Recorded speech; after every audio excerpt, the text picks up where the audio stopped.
So you've got an Amazon affiliate website. Good work. But now I guess you're thinking, how the heck am I going to get some traffic to it? Well, in this series of videos, I'm going to attempt to get some traffic to my brand new Amazon affiliate website. The one that I made in a video on my channel. That one. So if you haven't got an Amazon affiliate website, go check that. If you have, let's get started.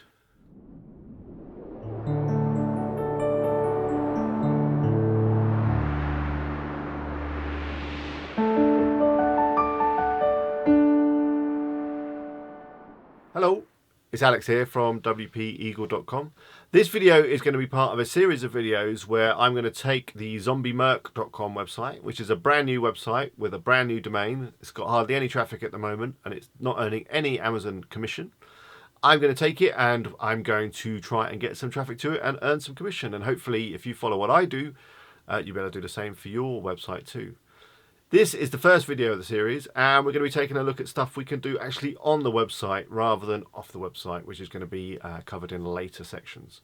So the on-site stuff is, your SEO and setting up Google Analytics and submitting a sitemap and all that kind of stuff. The off-site stuff, which you'll find in future videos in the series, will be about setting up your social profiles, creating content, and then syndicating that content to try and build some links up and all that kind of stuff. So look out for them and obviously subscribe to be the first to know when they come out. But anyway, I've been talking enough. Let's get on with the nitty-gritty and get to work on our website. Okay, so I'm over at zombiemerc.com, which is obviously the website that I created in the tutorial on how to build an Amazon affiliate website. I haven't done anything on it really since that tutorial. It's just been sitting here and there is no earnings to speak of as yet. So hopefully when we do all the things that I'm about to do in these videos, some traffic will start to come in and hopefully some earnings too. Now the first thing I'm going to do is install Google Analytics, because obviously it's key that we know how many people are coming to our website and where they're coming from and all that kind of stuff. And Google Analytics, if you haven't heard of it before, is a free package available from Google that's really easy to set up and it gives you all that information as people come to your website. So I'm over at Google Analytics now. You can find it at analytics.google.com, and if you haven't got an account, you'll need to create one, and that's fairly straightforward. Just fill in a form or two. I've already got an account, and what I'm going to do now is create a new property, which is what you're going to do when you sign into your Google Analytics. And it's fairly straightforward. You just basically fill in this form, so you just give the it a name, put the URL in. It is zombiemerc.com. Yeah, of course it is. You can select a category, which would be, I don't know, I guess it's shopping. And your time zone, etc. So do that, then click Get Tracking ID. Okay, and this is a bit of code that we're going to need to put onto our WordPress website. Now I've got a really easy way of doing that. So I'm going to go back to the website and go to the dashboard. And then I'm going to go to plugins and add new. And then in the search box, I'm going to type in Google Analyticator. Something like that. And it's this one here that comes up, which is one of my favorite ones, although there are other analytics plugins available. So I've just activated that plugin. And then if we go down here, we can see there's now a Google Analytics area. And if we go to Google Analytics, and then what we need to do is click on this little link here that says click here, and a pop-up will come up, and then you need to allow. You should obviously already be signed in because we're already in Analytics in the other tab. Then you need to just copy and paste this code here into this box here. And then it goes away and does its thing.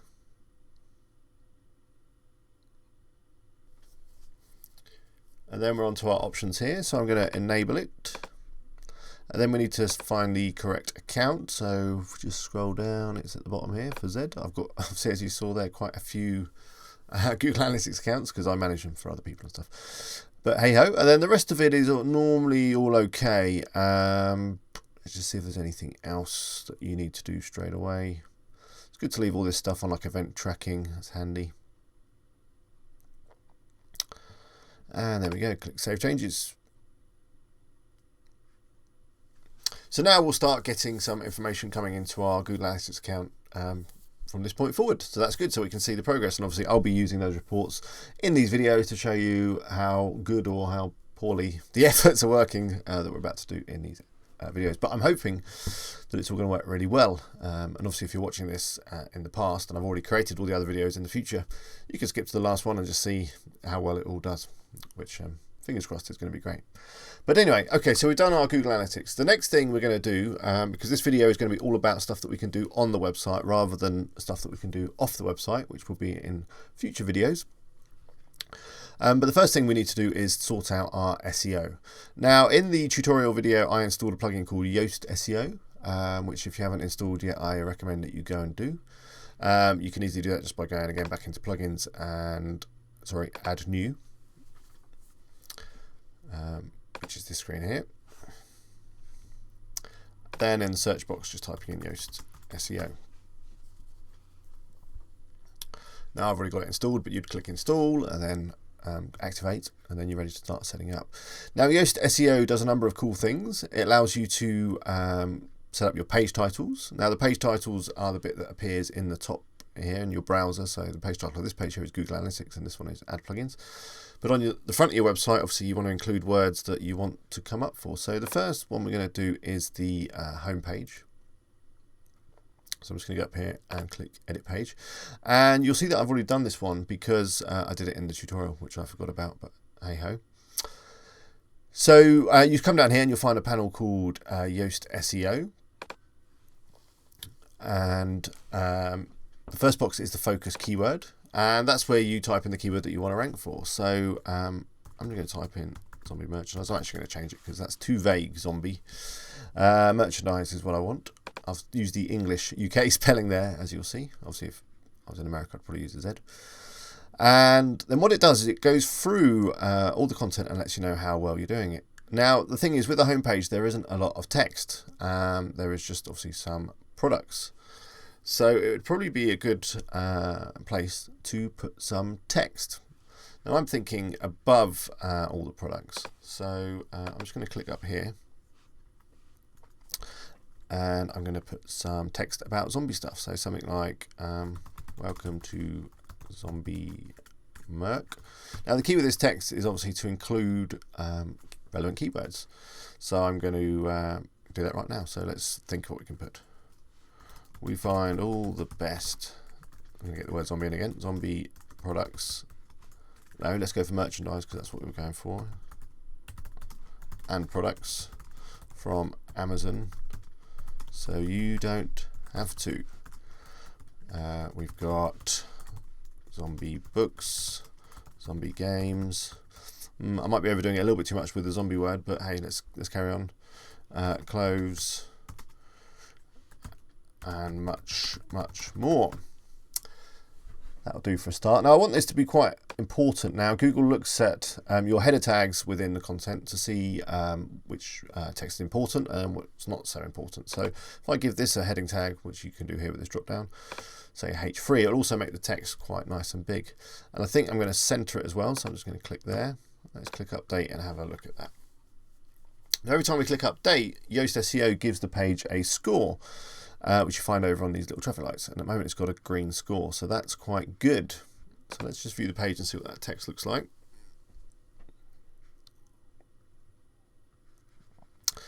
That looks all right. I think, it doesn't look too bad. And we've got some zombie words on there too, including the word zombie merchandise and products and stuff like that. So that's good, but obviously you could add more or less text depending on how keen you want to be. Now the next thing we need to do is obviously think about the SEO on all the other pages on the website. So things like products, for example, this t-shirt. Now by default, hopefully most things will be okay, because if you come up here, you'll see that the page title is the White Zombie Devil's Music t-shirt. So you hope that when someone does a search on Google for White Zombie Devil, that it might start ranking. And I think that's really going to be the key when it comes to getting traffic on Amazon affiliate sites, is that you get ranked for lots and lots of what we call long tail keywords, which are when people search using 4 or more words, for example, White Zombie Devil Music or something like that. That way you've got less competition on those keywords, so therefore you've got more chance of coming up. So in general, the products are probably not going to need much optimization, but if you want to, you can obviously click edit product and fill in this box and all that kind of stuff, so that it makes more sense. One thing that may not look so good is the what we call the meta description, which is this bit here. So you might want to change that, and I seem to have crashed. Okay, we're back. Sorry about that.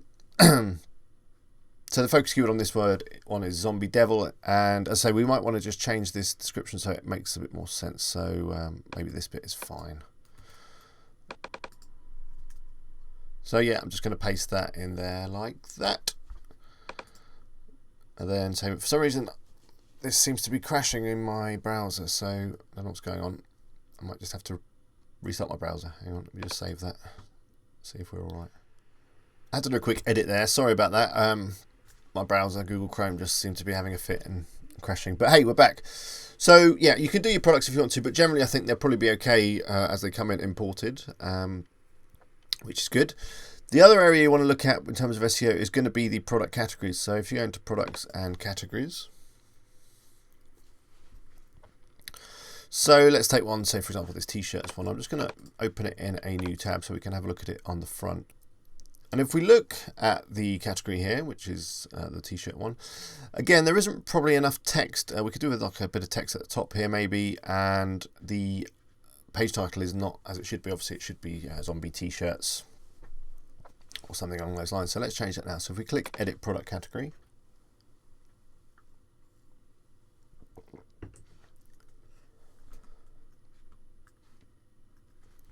and in fact, I'm going to rename the category to zombie t-shirts because that will help SEO because I'm getting the word zombie in there. And then here is the description, which is where we can add some more words. So I'm going to put in on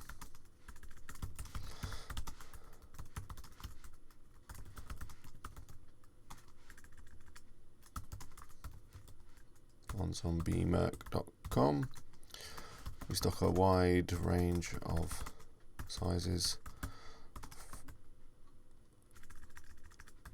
and fits. No, let's not put stock because we don't really, do we?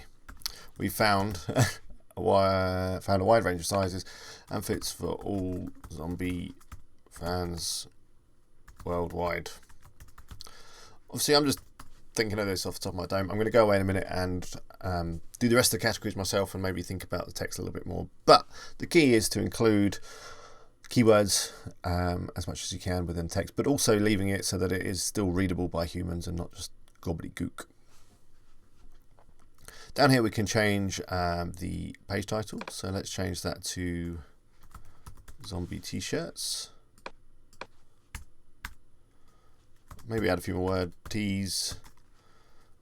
Right, there's lots of ways of spelling t-shirt, isn't there? That'll be fine. And there's our description. Let's click update. Okay, so let's go back and view that category.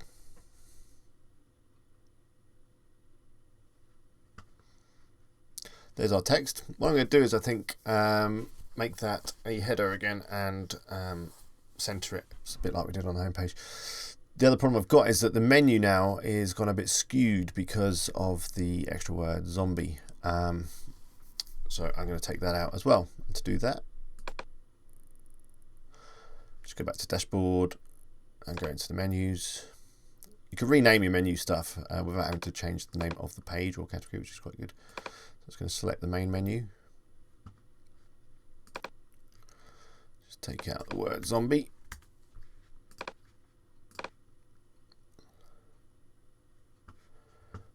Okay, let's go back to the website.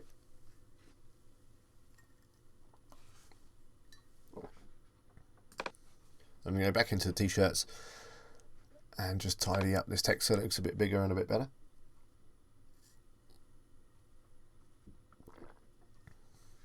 So again, I'm going to make it a header 3 and center.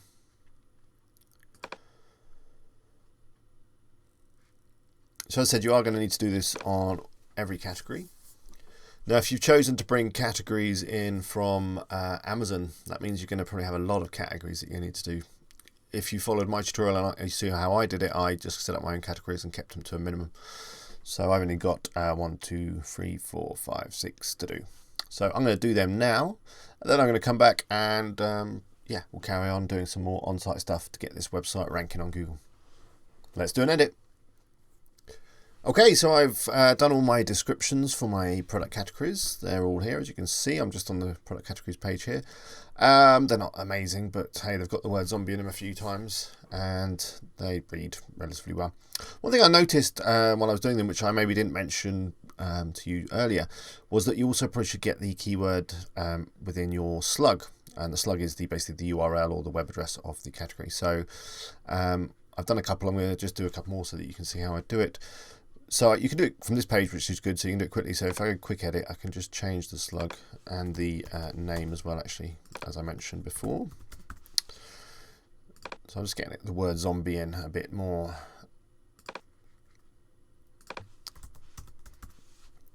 You can't have spaces in a slug, you need to add hyphens. It's probably the best thing to use, like that. Just this last one here. I haven't done the DVDs because I haven't got any DVDs in there. Probably don't even need that category. Let's get rid of it.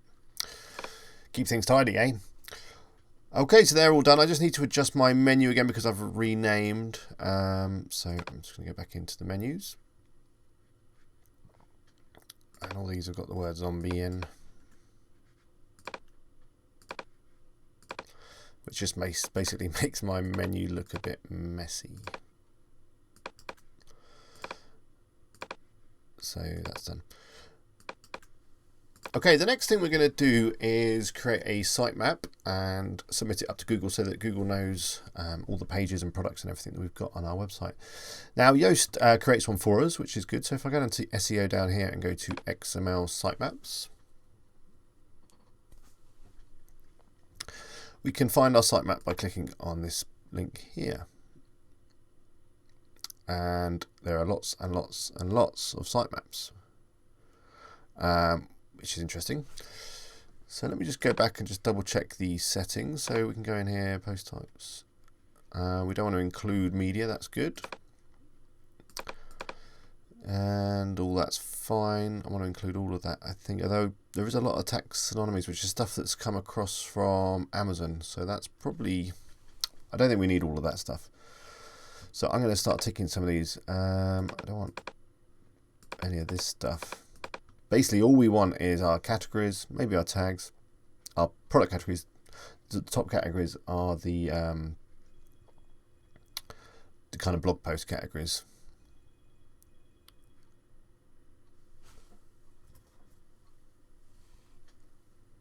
So I don't think we need any of these things. Okay. So I ticked all them. Let's click Save Changes. Let me go back and just have a look again. That looks better. So these are all our different sitemaps for different areas on the site. If I click through again, I can have a closer look. So there's our product sitemap. Basically tells Google all about all our products that we've got on the site, which is handy. So next thing we need to do is submit it up to Google. And to do that, I'm just going to do a search for Webmaster Tools. You should snooze my notifications when I'm recording.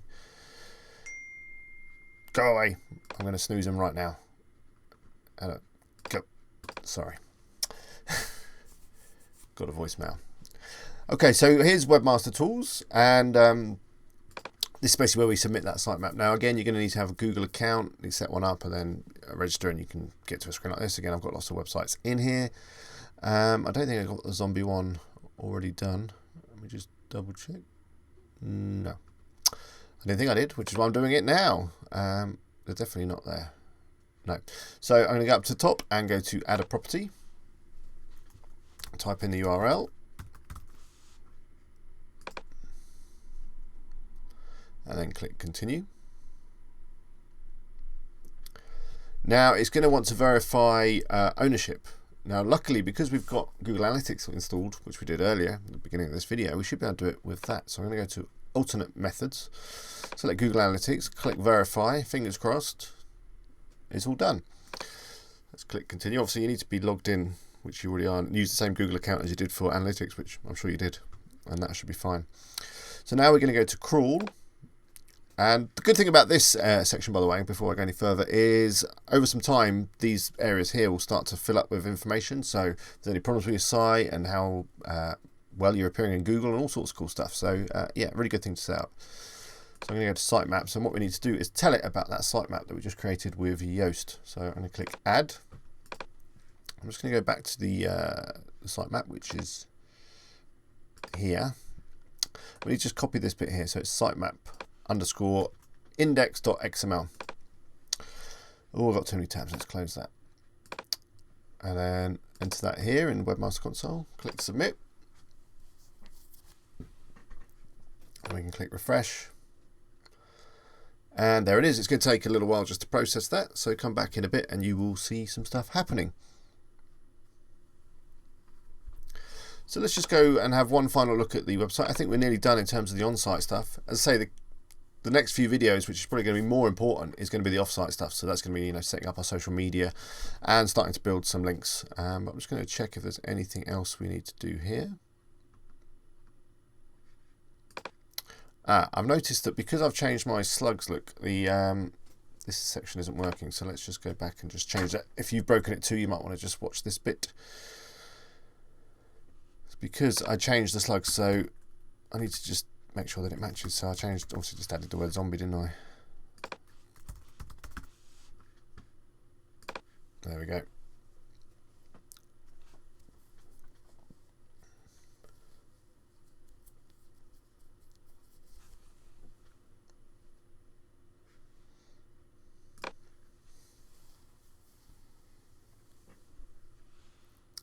Okay, they're back. The product's looking good. Okay. Now, the other thing we also probably need to, I've just seen this blog post here, is write some blog posts. It's a really good way to get links, but yeah, I'll cover that in another video because it probably needs its own video all by itself in terms of the best way to, approach creating content. Okay, everything else is fine. We added these links in the tutorial, so I've got links to all the categories, and it's pulled across the new names, which has got the word zombie, which is good. So we've got the word zombie everywhere. So I'm going to wrap this video up now. If you've got any questions on this, please just leave a comment below and or drop me an email via the website, which is wpeagle.com, and I'll do my best to help you out. And good luck, and I'll see you in the next video, as I say, where we're doing some cool off-site stuff to try and get some traffic to our Amazon affiliate sites. I'll see you later.